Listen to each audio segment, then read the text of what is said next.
I have finally escaped from my tomb, after millions of millennia, only to see that Vanguard is still indeed in turmoil and in need of mending.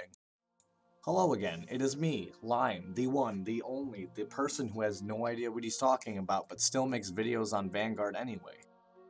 Granted, the proportion of my channel, these videos tend to do pretty well, so I think it's time to make another one. This time, about Gold Paladin. Gold is a odd subject for me. As a person who spent the near entirety of G as a Gurgit main, it's also very sensitive. I also know now that it's out that I'm a Gurgit main, I am now regarded as subhuman and my opinion is to be ignored. To start off with some context, I think it's worth mentioning that Golds and G are much different than they are now.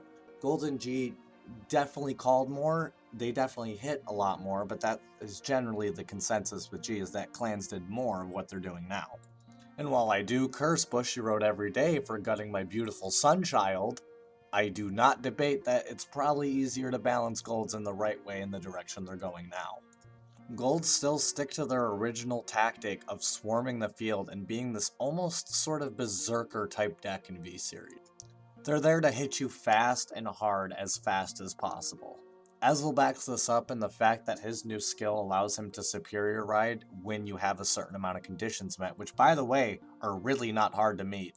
And as Golds has always excelled at deploying units faster than most other clans can afford to, their attacks don't stop after their current field is rested because there are cards that either call themselves or call other things, like Sagramore, Vivian, or Lop-Ear Shooter. And on the subject of multi-attacks, if your Vanguard hits, Hogan calls something from the deck. So you're effectively being swarmed by an 80s rock star with two giant kitchen knives as weapons and his entire band. So if you thought getting beaten to death by a giant panda with a globe was embarrassing, which it is, I think you're gonna feel a lot worse after this. It's also worth mentioning that they have a grade 1 that can turn from an 8k into a 28k on an Excel circle, which means you're about to be smacked by a giant steak knife, along with the kitchen knives.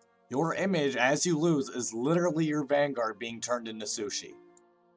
Now with that established, it's also time to look at the downside of things, and that every clan has its own weakness, and Gold Paladin is unfortunately no short of its own. Like a lot of other Excel clans, Golds struggle to hit Force Vanguards. The 13k is actually a lot more than it would seem, which means also like in other Excel clans, you can deem damage triggers the actual and literal Vanguard Antichrist. And mostly the calling that Golds do during the battle phase or otherwise is from the hand, so you lose hand very fast, and that's very bad in an Excel clan. Luckily enough, you can use Din Drain to at least somewhat remedy this.